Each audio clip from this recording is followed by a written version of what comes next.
하나님의 말씀을 상고하려고 합니다. 오늘 주의 전에 나온 여러분들을 주님의 이름으로 환영하고 또 옆에 분하고 한번 인사 한번 하겠습니다. 잘 지내셨죠? 잘 지내셨죠? 한 주간 동안 여러 가지 일들이 있지만 그러나 하나님께서 우리 삶의 여러 여정을 지켜주신 줄 믿습니다. 아름다운 계보인데 거룩한 계보인데 오늘 하나님께서는 1절과 2절에서 자기 형상대로 지은 사람에게 하나님께서 복을 주셨습니다. 그래서 그 두 사람을 통해서 자기 모양과 자기 형상과 같은 아들을 낳게 했는데 그 이름을 셋으로 했습니다. 아담과 하와가 창조된 후에 두 자녀를 주었죠. 가인과 아벨이죠. 그리고 난 후에 가인과 아벨이 하나님의 제사를 아벨의 제사는 받고 가인의 제사는 안 받잖아요. 그러니까 어떻게 됩니까? 이 가인이 아벨을 들에서 돌로 죽입니다. 그리고 난 후에 남은 아들이 누구예요? 가인이에요. 근데 이 가인은 어떻게 됐죠? 쫓겨나왔어요. 그래서 쫓겨나서 아버지 품을 떠났어요. 그리고 난 후에 아담과 하와가 낳은 아들이 누구냐? 오늘 본문에 나오는 셋입니다. 이 본문을 우리가 이렇게 보면서 우리가 나름 경건한 계보를 란 제목으로 같이 나누려고 하는데 우리가 구약에는 누구를 낳고 누구를 낳고 누구를 낳고 이렇게 주로 그렇게 하나님의 역사와 시간을 이야기합니다.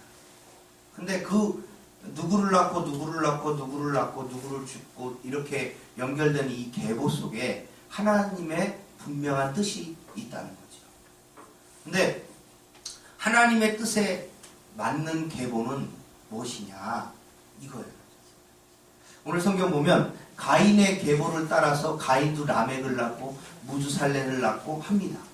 그럼에도 불구하고 하나님은 아담의 정통 계보에 누구를 넣냐면 가인을 첫째 아들인 가인을 넣지 아니하고 막내로 태어난 아벨 대신 태어난 누구의 셋의 이름을 집어넣었다는 사실이죠. 하나님의 역사의 흐름에 하나님의 역사의 물줄기에 가인의 계열이 있고 이 바로 셋의 계열이 있다는 것을 우리는 기억해야 합니다. 이름도 비슷하고 하는 행동도 비슷합니다. 뭐 결혼해서 낳고 하니까 비슷하죠. 그럼에도 불구하고 하나님께서 이 셋의 라인과 가인의 라인이 분명히 있다는 사실을 우리 성경은 우리에게 증거해 줍니다. 그래서 구약은 하나님께서 창조하신 목적이 뭐냐? 남자와 여자를 창조해서 결혼해서 우리가 경건한 자손을 얻도록 하나님 우리에게 명령하셨습니다. 말라기서 2장 15절에 보니까 너희가 아내와 남편을 아내에게 박해하지 마라. 그리고 난 다음에 뭐라고 말씀하셨냐면 경건한 자손을 얻기 위해서 너에게 아내를 2명을 준 게 아니고 1명을 줬다. 이렇게 말씀하고 있어요.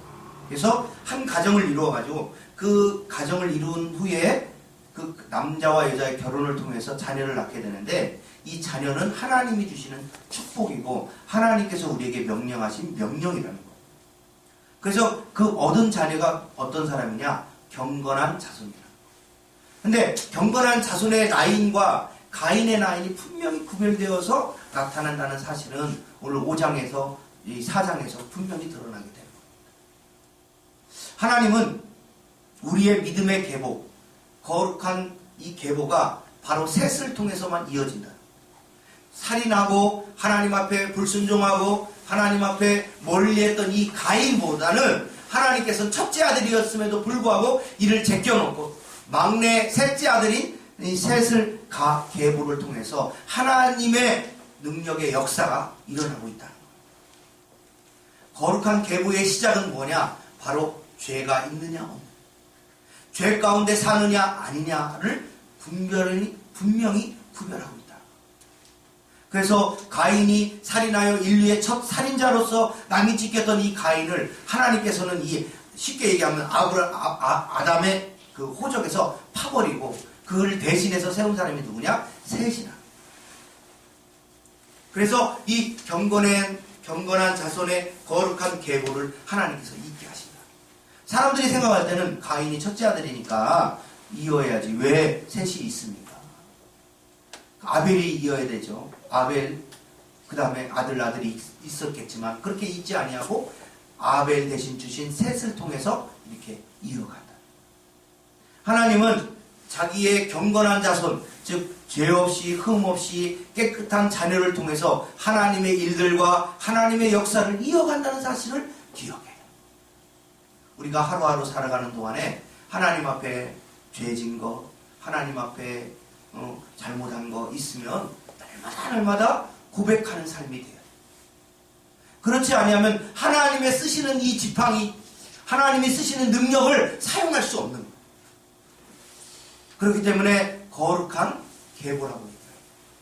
사랑하는 성도 여러분, 여러분의 자신을, 여러분의 가정을 이 거룩한 계보로 이어가는 여러분의 가정들 되시기를 주님의 이름으로 축원합니다.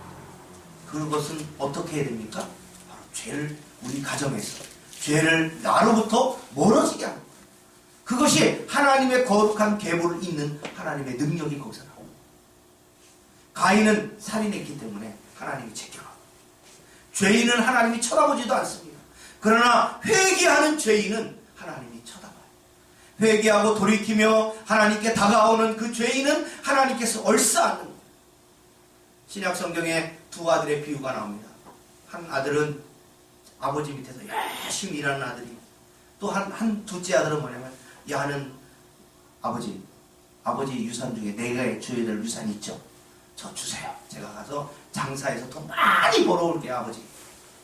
아버지한테 막 때마다 아버지 돈 하니까 아버지가 그냥 정신없으니까 그래! 유산을 떼가지고 이 아들, 둘째 아들을 줬어. 이 둘째 아들은 이거 들고 가가지고 열심히 일한 게 아니라 이 돈이 남아있으니까, 이 돈이 없어질 때까지요. 먹고 마시고 놀고 먹고 마시고 놀고 먹고 마시고, 그러니까 친구들이랑 같이 막 먹고 마시고 놀고 먹고 마시고, 일은 안 하고 그 일을 한 거예요. 나중에는 이 돈이 뭐 무한정 나옵니까? 은행도 아니고 은행도 망해요. 하여간 돈이 떨어져가지고 먹을 게 없어요. 그래가지고 그 돼지가 먹는 쥐염 열매가 있어요. 그것도 먹으려고 몰래 훔쳐먹다가 주인한테 걸려가지고 혼나. 막 배도 불고 먹을 것도 없고 거처할 것도 없고 이런 비참한 가운데 떨어졌을 때 이 아들이 생각합니다. 아버지한테 갈까? 죽을 텐데. 아버지 가만두지 않을 텐데. 갈까? 안 갈까? 이러다가 그래 죽더라도 아버지한테 종으로 죽자. 그래가지고 어떻게 했냐면 아버지한테 돌아오는 거 아니야.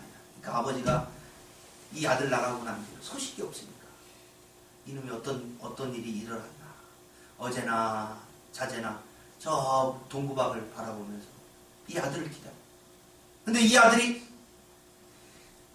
옷 다 떨어지고 얼굴은 빼지지하고 굶어가지고 살은 쏙 들어가고, 그러나 한 놈이 다 걸어오는데 꼭 둘째 아들이야. 아버지가 막 뛰어와가지고 얼싸, 너 왜 이제 왔냐 이놈아 하면서 집에 데려가서 양을 잡고 소 잡고 잔치를 막 했어. 이게 하나님 아버지라. 우리가 아무리 죄를 짓고 하나님 앞에 온갖 나쁜 짓을 많이 했다 할지라도 돌이키는 자녀에게 하나님은 무한한 사랑을 우리에게 베푸십니다. 돌이키는 자녀, 회개하는 자녀, 하나님 앞에 무릎 꿇고 회개하는 그 자녀를 하나님은 사랑으로 덮으시고 안으시고 다시 금가락지 껴줘요. 이 금가락지 낀다는 건 자기 상속권을 다시 회복하는 거예요. 집에 와가지고 먹을 거 다 잡아주시고 하나님께서 자기 자녀로 삼으시는 거예요. 이 거룩한 계보의 시작은 뭐냐? 죄입니다. 죄가 없느냐? 있느냐? 죄를 회개하느냐? 아니 죄를 지었다 할지라도 하나님 앞에 나아가서 회개하고 하나님 제가 잘못했어요. 하나님 용서해 주시고 이제부터는 그 죄 가운데 빠지지 않도록 하나님 도와주세요. 이런 자녀를 하나님 긍휼히 여기서 그 아들의 손을 붙잡고 그래 네가 돌이켰구나 하고 손을 잡고 하나님 우편으로 다 데리고 가는 거예요. 이게 하나님 아버지라. 근데 가인은 하나님 앞에 돌아오지 않았습니다. 하나님 앞에 회개하고 돌이키어 하나님 앞에 무릎 꿇고 사죄를 해야 되는데 그렇지 않고 내가 동생을 지키는 자입니까? 벌써 싹수가 노래요. 잘못했는데 말이야. 잘못했어요. 용서해 주세요 하면 그래 미안 우리 아들 다 용서할 텐데 그걸 모르고 말이야. 그게 이기는 줄 알고 그렇게 그럼 결국에는 어떻게 합니까? 그의 거룩한 하나님의 계보에서 하나님의 역사하심에서 딱 지켜놓고 그리고 다른 사람 셋을 통해서 하나님의 아들을 주셔가지고 그 계보를 있게 하는 겁니다. 이게 우리 마음 가운데 있어요. 여러분 죄가 있으면 하나님의 응답도 없고 여러분의 마음 가운데 죄가 있다면 하나님의 축복도 물 건너간 거예요.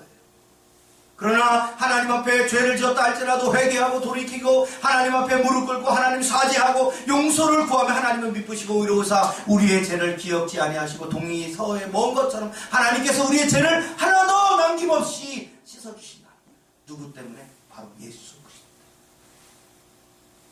그래서 우리 자신이 거룩하게 돼서 이 거룩한 계보에 들어오는 거예요.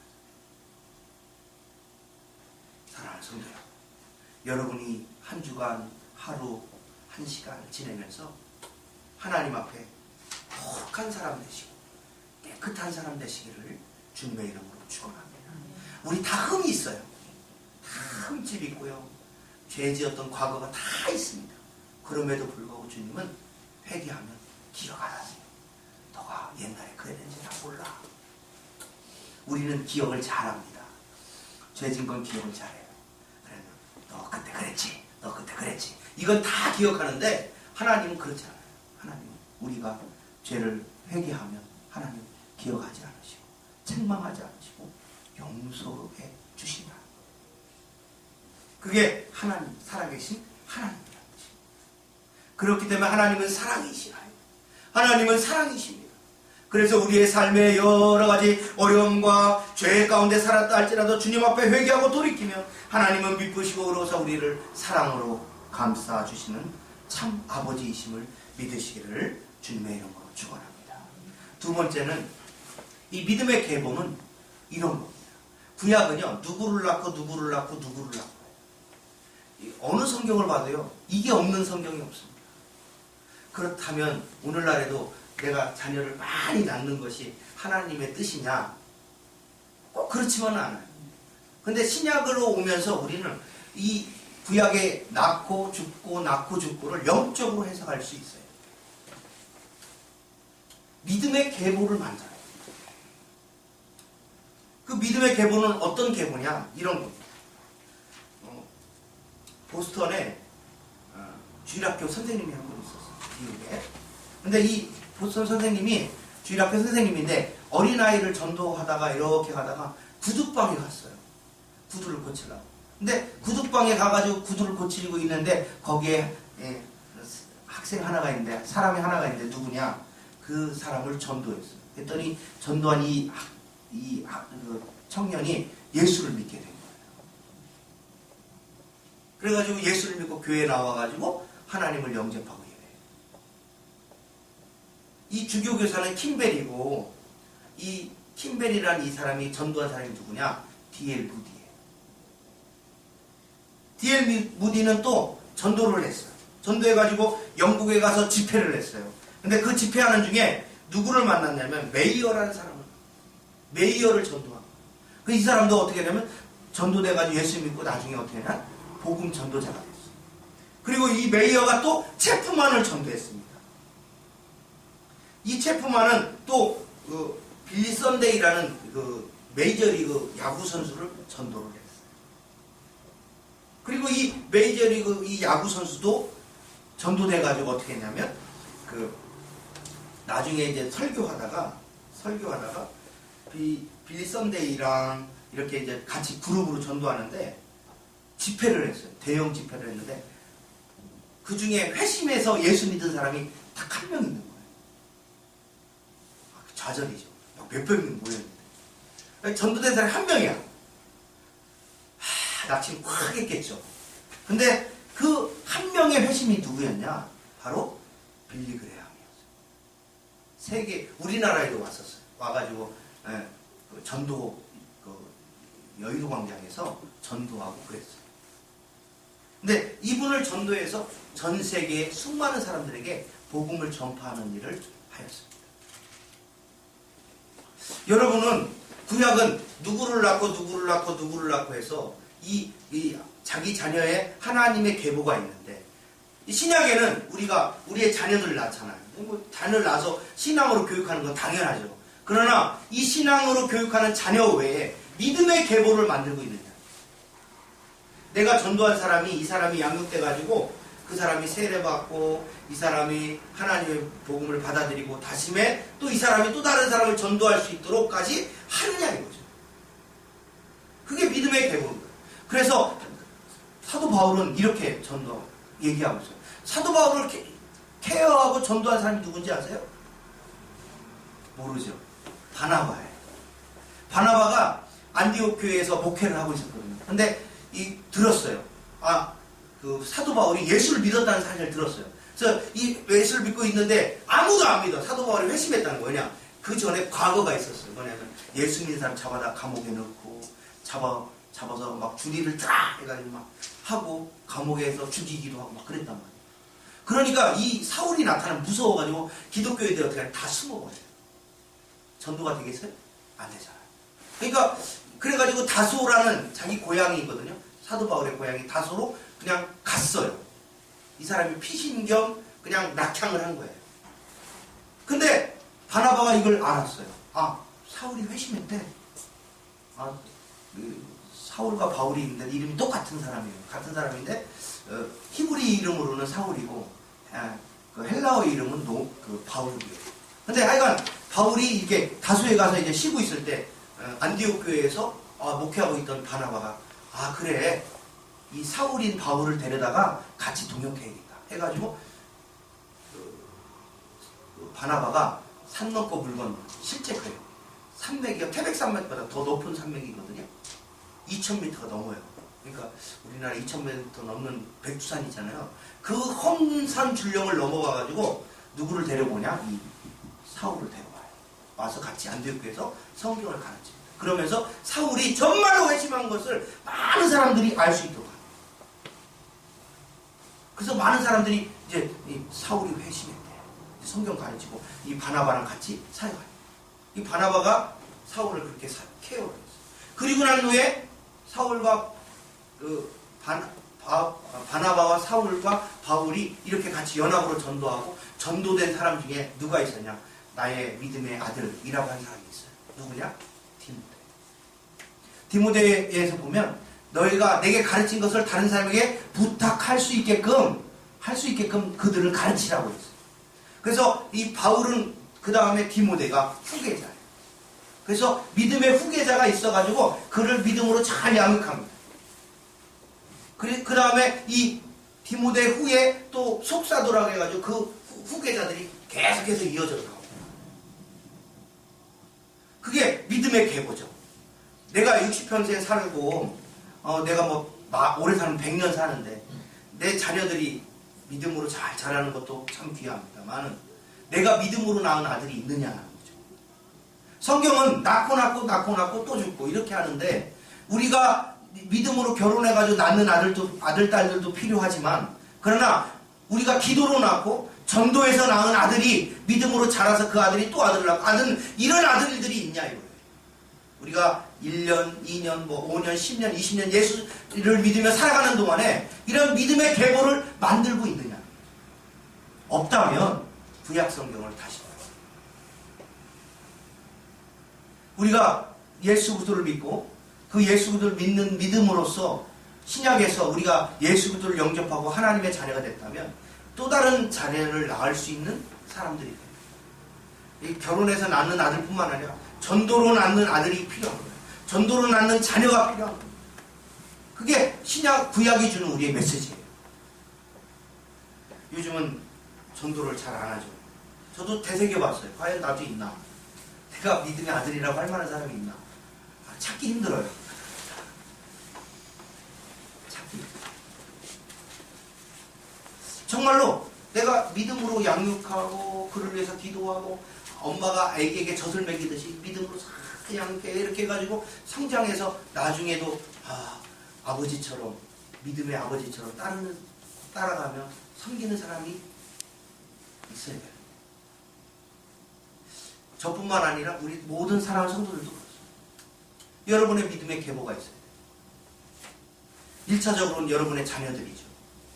그리고 2차적으로는 여러분이 믿음으로 기도로 낳은 전도한 사람. 그 사람이 믿음의 계보가. 나를 전도한 사람이 누구지? 따져보시기 바랍니다. 또 내가 전도한 사람이 누군지 따져보시기 바랍니다.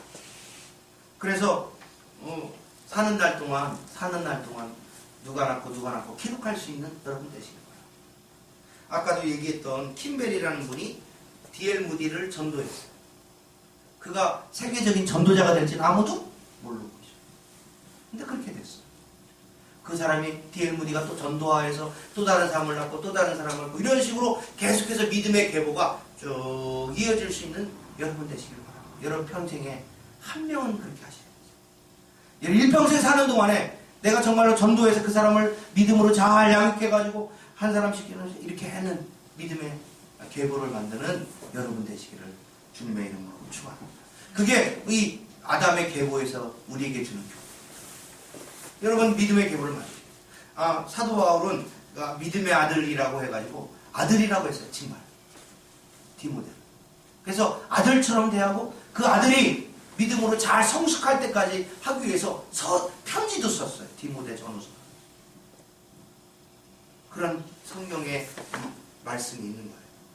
사랑하는 성도 여러분, 건건한 자손의 경건한 계보를, 그래서 믿음의 계보를 잇는 여러분 되시기를 주님의 이름으로 축원합니다. 그게 하나님 뜻이에요. 이 땅을 사는 동안에 여러분 잘 사는 것도 중요합니다. 여러분 풍족한 삶을, 행복한 삶을 사는 것도 중요합니다. 근데 믿음의 계보를 만드십시오. 내가 내 낳은 자녀들 믿음으로 잘 살기. 또 그것뿐만 아니라 내가 전도해서 낳은 아들이 믿음으로 살기 위해서 인도해 주는 것. 그것이 우리의 사명입니다. 그래서 그 죽은 영혼을 살리는 것, 그것이 우리의 사명입니다. 그게 바로 뭐냐? 거룩한 계보를 이루는 것. 아담의 자녀로, 아담의 자손으로서 그런 계보를 이루시는 여러분 되시기를 주님의 이름으로 축원합니다. 오늘 또 성경 보니까 오늘 에녹이라는 사람이 있어요. 이 에녹이라는 사람은 하나님과 동행하다가 어떻게 했냐? 하나님이 데려갔어요. 우리 24절을 한번 읽어보겠습니다. 시작. 에녹이 하나님과 동행하더니 하나님이 그를 데려가심으로 세상에 있지 아니하였더라. 죽음을 보지 않고 하나님은 이 인간에게 죽음을 다 주셨어요. 그래가지고 어떤 죽음을 주셨냐면 이 아담과 하와로 지은 죄에 대한 책임을 모든 인류가 다 지는. 그래서 정령 죽으리라고 하셨잖아요. 그 정령 죽는다는 것은 육체의 죽음을 이야기하고 영혼의 죽음을 이야기해요. 근데 우리가 눈에 보이는 것처럼 육체의 죽음이 생기기 시작해요. 그래서 모든 사람은 다 죽어요. 우리 육신이 가지고 있는 이 육신을 가지고 있는 사람들이 죄의 형벌로 말미암아 죽음을 갖게 돼요. 그렇기 때문에 나를 대신할 사람을 내 믿음의 계보를 만드는 게 필요한 거예요. 내가 죽음이 없다면 내가 영원히 전도하면서 하면 되겠지만 내가 생명이 한계가 있다는 거예요. 내가 어느 순간에는 목숨이 다한다는 거예요. 그렇기 때문에 내 묘비에 딱 쓸 말이 여러분 있어야 됩니다. 여러분의 묘비에 쓸 말이 뭡니까? 주기철 목사님 묘비에는 하늘의 밀이 땅에 떨어 죽지 않으면 많은 열매를 맺지 않는다. 그 말씀 기억해주세요. 또 여러 목사님들 보면 나는 부활이요 생명이니 그 말씀 부활을 하면서 묘비에 그런 글씨를 딱 써놔요. 요즘은 묘비 안 하고 전부 다 화장해서 이렇게 하는데 여러분이 죽을 때 여러분의 자녀들에게 구약 성경에는 반드시 유언을 했어요. 그리고 한 생명이 죽음을 맞이할 때 자녀들이 모여서 그 유언을 들었어요. 그럴 때 우리가 하나님 앞에서 어떻습니까? 여러분의 삶을 마감할 때 할 말이 있어요. 내가 이렇게 사니까 너희들도 이렇게 살아라. 이런 말을 할 수가 있어야 된다는 거예요. 우리가 죽었더라 나오죠.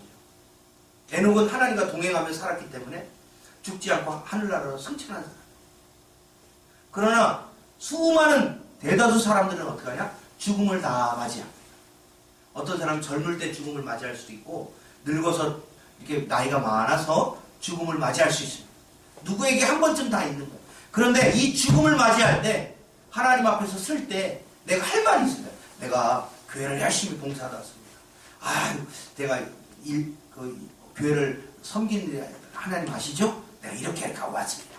이렇게 할 말이 있어야 되는데 제 목사 가서 장례를 지내는데 여러분 사랑하는 성도 여러분, 이 권사님 우리 교회를 위하여 얼마나 애썼는지 모릅니다. 이런 말을 할 수 있어야 되는데 이 권사님 제 속만 세게 나갔습니다. 이렇게 할 수는 없잖아요. 우리가 하나님 앞에 쓰고 우리 죽음을 대할 때 우리가 기억해야 돼요. 여러분 천년만년 우리가 살 수 없습니다. 그 짧은 생을 살아가는 동안에 소망을 가져요. 죽음 앞에서 할 말이 있어야 되고 그 죽음을 보면서 우리가 소망을 가져야 돼요. 천국이 있다. 다 죽고 끝나는 게 아니고 에녹처럼 올라갈 곳이 있다. 돌아갈 고향이 있다는 거죠. 그게 어디입니까? 바로 천국이야. 에녹을 통해서 보는 거예요. 에녹은 죽지 않고 하늘나라로 간 거죠.